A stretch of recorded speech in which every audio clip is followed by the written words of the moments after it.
What's up, history buffs and philosophy fans? Welcome back to Stoic Outlook, the channel where we take ancient wisdom and serve it up with a side of sarcasm. Today we're diving into one of the wildest how it started versus how it's going stories ever. The tale of Zeno of Citium, the guy who founded Stoicism, all because he had a really bad day at sea. Seriously, this story has everything. Shipwrecks, sea snails, book nerds, and a painted porch. Let's get into it. So picture this. It's around 320 BC.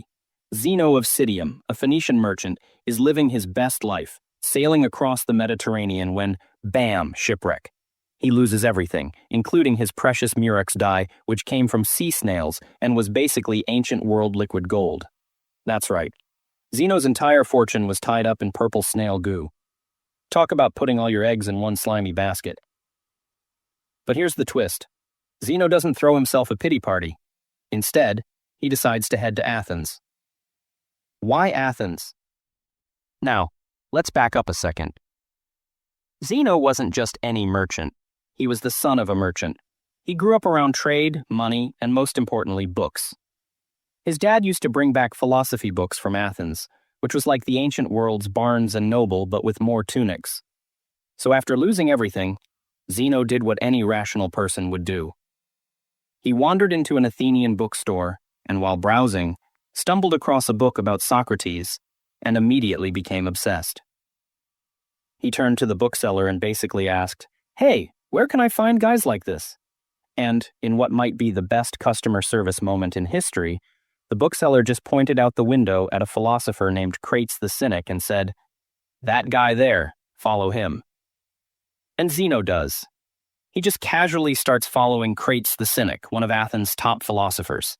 Crates, being a cynic, probably didn't even flinch at having a random dude trailing him like a lost puppy. Zeno becomes his student, and eventually he's so into philosophy that he looks back on his shipwreck and says, "Best thing that ever happened to me."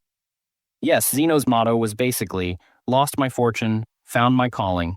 Fast forward a few years, and Zeno decides to start his own school of philosophy. So in 301 BC, he started teaching his own philosophy, one that took inspiration from Socrates, the Cynics, and Plato's crew, the academics.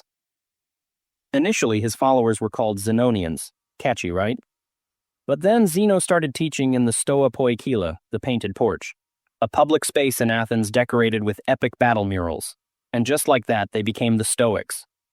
The Stoics weren't holed up in fancy lecture halls or private clubs. Nope. They were out in the open teaching philosophy to anyone who cared to listen. The rich, the poor, the powerful, the guy selling olives on the corner. It was a philosophy for the people, kind of like an ancient TED Talk, but without the PowerPoint. They followed in the footsteps of Socrates, asking the big question, how do we live a good life? And unlike the Cynics, who thought happiness meant giving up everything, including bathing apparently, the Stoics said, why not enjoy life's comforts, but not be owned by them? So basically, Stoics were like, sure, have a nice house, just don't cry if a hurricane flattens it. Stoicism spread fast, and after Zeno's death, it thrived for centuries. It spread from Athens to Rome, thanks to some political negotiations where Stoic philosophers gave lectures that blew Roman minds. Stoicism became the go-to philosophy for Roman elites, and that's when we get the all-stars, Seneca, the wealthy philosopher-dramatist who dished out Stoic wisdom while navigating Roman politics. Musonius Rufus, the ancient world's version of a self-help guru. Epictetus, the former slave-turned-philosophy legend. And of course, Marcus Aurelius, the actual Roman emperor, who spent his downtime journaling about virtue and duty. After 5 centuries, Stoicism, like all great things, hit a decline. After the death of Marcus Aurelius, Stoicism started to fade. Why? 2 reasons. No charismatic teachers to keep the party going, and the rise of Christianity, which stole a lot of Stoicism's spotlight. Despite this, Stoicism didn't vanish entirely. Its ideas popped up in the works of philosophers like Descartes and Thoreau, and now it's making a comeback because the world is still a chaotic place.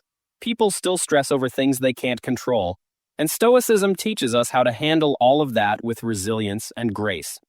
And let's face it, we could all use a little more calm, rational thinking in our lives. So, what can we learn from Zeno's story?